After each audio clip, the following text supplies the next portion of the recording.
pour découvrir l'actualité telle relayée par les canaux ce jour. Kodjovi Ametonou, bonjour.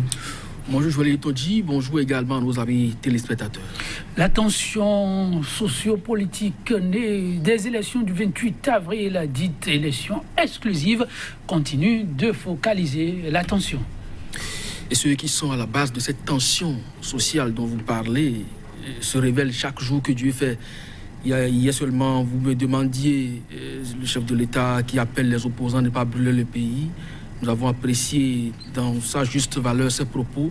Mais celui qui a appelé aujourd'hui le peuple à se rebeller contre lui-même et à se brûler, c'est bien sûr son ministre de l'Intérieur, Sakalafia. Ses propos ont été largement relayés par les réseaux sociaux, mais également par les canaux qui ont apprécié d'une manière ou d'une autre la portée donc de ce message du ministre de l'Intérieur, alors candidat à cette même élection législative pour laquelle il a appelé, lui, à délivrer le certificat de conformité à ses adversaires, ce qu'il n'a pas daigné faire parce que simplement ne se voyait donc pas aller en compétition avec ceux qui vont le battre à plate couture.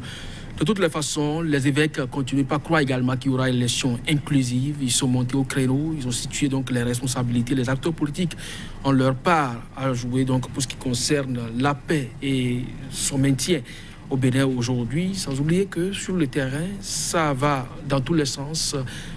Entre républicains et progressistes, ils se tirent les balles entre les pieds. Sans oublier également que le siège de la Renaissance du Bénin est militarisé, même si cette formation politique n'existe plus sur papier et même n'est pas autorisée à aller aux élections. Je voulais te dire, c'est entre autres sujets évoqués par les canaux ce matin. Et nous allons démarrer avec Dynamisme Info, qui donc parlant de ces législatives, du moins écrit, conséquence donc de l'exclusion de l'opposition aux législatives, écrit Dynamisme Info. La 8e législature sans anticorps ouvre la vanne pour la révision de la Constitution. Et vous le savez très bien, performance de l'administration en période de campagne, nécessité d'interdire aux agents de l'État de déserter les bureaux les jours ouvrables. L'Afrique en marche, préparatif pour la CAN Égypte 2019, nous en avons parlé hier déjà. La CAF offre 347 millions de francs CFA aux écureuils. Alors, en campagne électorale, Sakalafia dit être prêt à brûler des Béninois. Ici, talons limogé donc ce ministre au nom du vivre ensemble. C'est une interrogation à la une du journal. Et puis, législative inclusive, la conférence épiscopale veut toujours y croire. Le nouvel observateur crise au Bénin. Les évêques mettent les politiciens face à leurs responsabilités et exhortent le peuple à la paix. Et puis Richard Boniworou, dans les colonnes du journal Le Nouvel Observateur, eh bien la crise que nous vivons actuellement au Bénin est révélatrice de plusieurs maux dont souffre la société béninoise tout simplement. Et puis campagne électorale, républicain et progressiste à couteau tiré.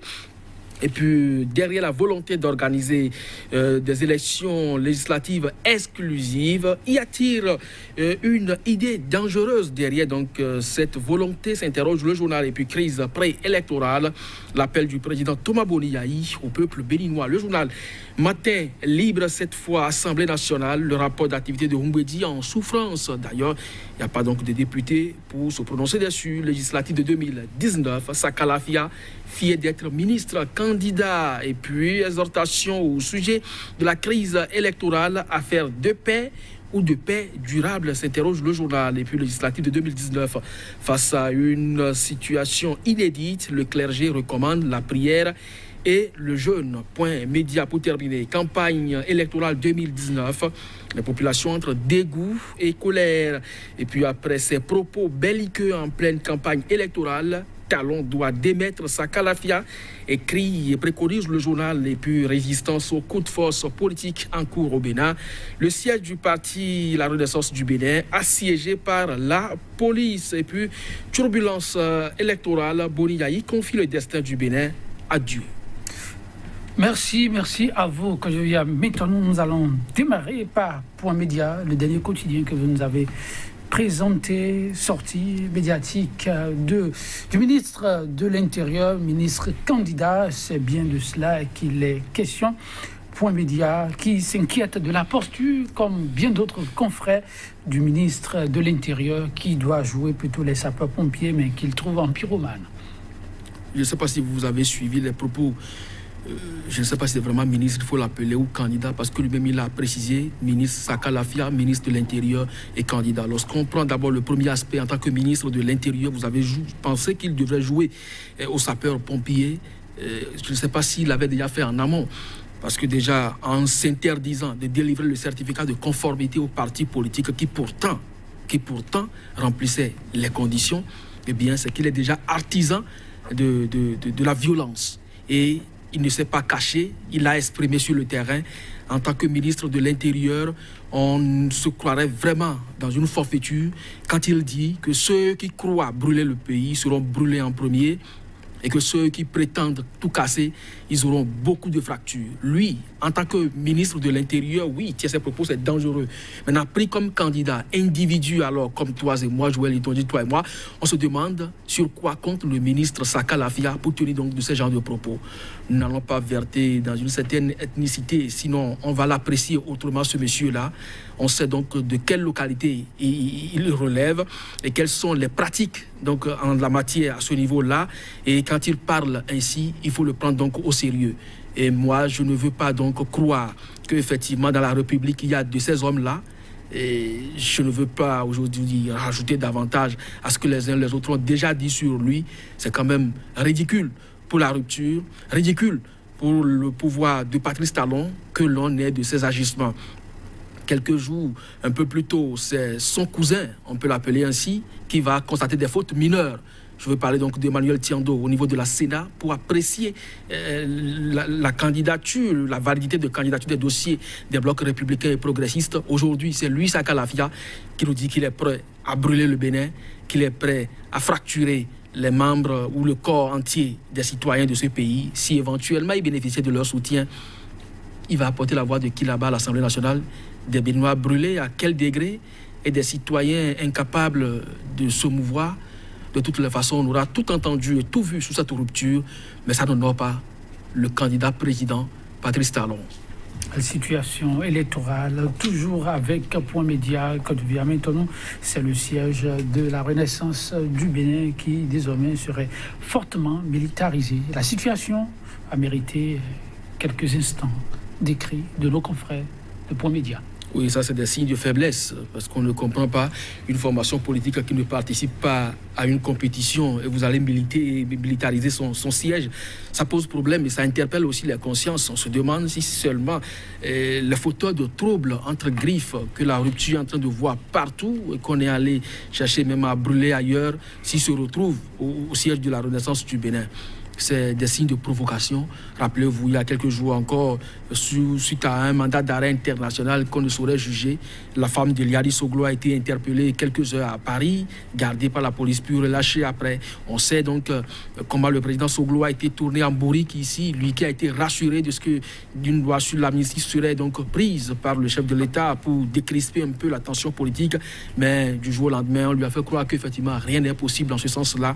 Donc on est en train de jouer avec les nerfs du vieux Soglo, peut-être avec la mémé Rosine, pour les précipiter dans ce qu'on essaie, mais de toutes les façons, les Béninois observent. Les Béninois observent, oui, parlant d'elle. Une fois encore, Point Média qui nous présente franchement une très diversifiée ce matin, qui s'intéresse à la période de campagne. Elle est lancée. Quoi qu'en soit ce qu'on peut en dire, quand je viens maintenant, les populations seraient partagées entre dégoût et colère, a pu constater Point Média. C'est déjà des états qu'il faut saluer chez certaines populations. Je ne sais même pas si d'autres ont le temps même d'apprécier la campagne au point d'en avoir des états. De toutes les façons, le Bénin aujourd'hui, je ne crois pas que le candidat Patrice Talon puisse sortir et apprécier cela, parce que même au temps chaud de la refondation ou du changement ici, le Bénin en campagne était quand même mieux apprécié. C'est du... Je ne sais pas, moi je n'ai pas d'état d'âme, je ne sais même pas quoi dire à propos donc de cette préoccupation, mais on note simplement avec le journal qu'effectivement, il y a du dégoût. On ne sait pas s'il faut aller vraiment écouter parce qu'ils n'ont même pas de mot de campagne. On l'avait déjà dit sur ce plateau, il y a des députés soi-disant qui se prennent déjà pour des décideurs qui proposent aux populations, bon, ben, dès que vous allez porter votre choix sur moi, je vais vous réaliser tel, je vais vous réaliser que vous n'en avez non pas la capacité. Donc on se demande véritablement à quoi tout ça retourne. Est-ce qu'il faut vraiment aller les écouter encore qu'on les connaît déjà? On prendra 42 quelque part et 41 de l'autre côté pour aller donc former la législature. Alors, est-ce qu'il y a match? Est-ce qu'il faut aller écouter? Et écouter quoi et qui? De toute façon, je ne sais pas si vraiment ça vaut la peine de dire au Bénin aujourd'hui que les législatives sont pour le 28 et qu'il y a campagne électorale. La situation préoccupe au plus haut niveau. Le clergé a une fois encore donné de la voix. C'était attendu, sa posture. Suite au dernier développement, c'est le Nouvel Observateur qui rapporte les faits. D'autres quotidiens en ont également parlé, mais eux, ils écrivent, nos confrères du Nouvel Observateur, les évêques mettent les politiciens face à leurs responsabilités et appellent les autres à la paix. Oui, non, mais écoutez, c'est quand même... Ça peut venir peut-être tard, mais c'est quand même attendu. Nous l'avons dit ici, l'autorité morale a fini donc par donner de la voix. On va voir parce qu'aujourd'hui, nous sommes dans la période pascale. Les prières, les jeûnes sont recommandés aussi bien par le président Boniaï qu'aujourd'hui par le clergé, la conférence épiscopale, que les uns les autres peut-être entendent raison pour une fois. Merci. Quand je viens avec nous, chers téléspectateurs, ce sera tout pour la livraison de ce jour. À demain.